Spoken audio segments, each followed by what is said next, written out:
পাকিস্তানের প্রধানমন্ত্রী শাহবাজ শরীফ এবং সেনাবাহিনীর প্রধান ফিল্ড মার্শাল সৈয়দ আসিম মুনির যুক্তরাষ্ট্রের প্রেসিডেন্ট ডোনাল্ড ট্রাম্পের সঙ্গে হোয়াইট হাউসে এক বিরল বৈঠক করেছেন। প্রশ্ন উঠেছে তারা কি নিয়ে বৈঠক করলেন। সূত্রগুলো বলছে বৈঠকে দ্বিপাক্ষিক সম্পর্ক, আঞ্চলিক নিরাপত্তা ও কূটনৈতিক ইস্যু নিয়ে আলোচনা হয়েছে। এই বৈঠকের পর ভারত আরও কণ্ঠাসা অবস্থায় পড়ল বলে অনেক বিশ্লেষক মনে করেন। বৈঠকে ট্রাম্প সাংবাদিকদের বলেন, শাহবাজ ও আসিম মুনির চমৎকার মানুষ। হোয়াইট হাউস থেকে প্রকাশিত ছবিতে দেখা গেছে তিন নেতা আন্তরিক আলোচনায় লিপ্ত রয়েছেন।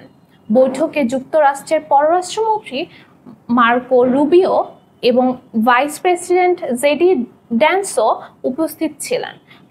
পাকিস্তানের প্রতিরক্ষা মন্ত্রী গাজা আসিফ বৈঠকের প্রভাব নিয়ে বলেছেন, 2025 সাল এখন পর্যন্ত পাকিস্তানের জন্য অর্জনে ভরা। তিনি উল্লেখ করেন, ভারতের বিরুদ্ধে কূটনৈতিক সাফল্য, সৌদি আরবের সঙ্গে প্রতিরক্ষা চুক্তি এবং পাকিস্তান মার্কিন সম্পর্কের ঐতিহাসিক উন্নয়ন খুবই গুরুত্বপূর্ণ।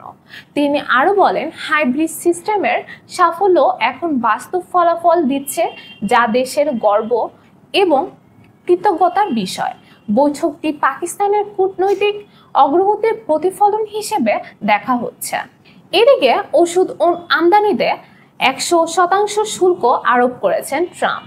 তিনি ঘোষণা দিয়েছেন 2025 সালের 1 অক্টোবর থেকে ব্র্যান্ডেড ও প্যাটেন্ট যুক্ত ওষুধ আমদানিতে 100% শুল্ক আরোপ করা হবে। এই সিদ্ধান্ত ভারতের ওষুধ শিল্পকে মারাত্মকভাবে প্রভাবিত করতে পারে। ট্রাম্প জানিয়েছেন, যেসব কোম্পানি যুক্তরাষ্ট্রে নতুন উৎপাদন কেন্দ্র নির্মাণ করছে তাদের ক্ষেত্রে শুল্ক আরোপ হবে না। নির্মাণাধীন বলতে বোঝানো হবে জমি খনন শুরু বা নির্মাণ কাজ চলমান থাকা। এই পদক্ষেপ যুক্তরাষ্ট্রের বাজেট ঘাটতি কমানো এবং ঘরোয়া শিল্পকে উৎসাহিত করার উদ্দেশ্য নেওয়া হয়েছে। ভারতীয় ওষুধ শিল্পের জন্য যুক্তরাষ্ট্র সবচেয়ে বড় রপ্তানি বাজার। 2023 থেকে 24 অর্থ বছরে ভারতের মোট $27.9 বিলিয়ন ওষুধ রপ্তানির মধ্যে 31% বা $8.7 বিলিয়ন যুক্তরাষ্ট্রে গিয়েছে। বিশ্লেষকদের মতে, নতুন শুল্ক কার্যকর হলে ভারতের রপ্তানি ব্যয়বহুল হয়ে উঠবে এবং শিল্পের ওপর নেতিবাচক প্রভাব পড়বে।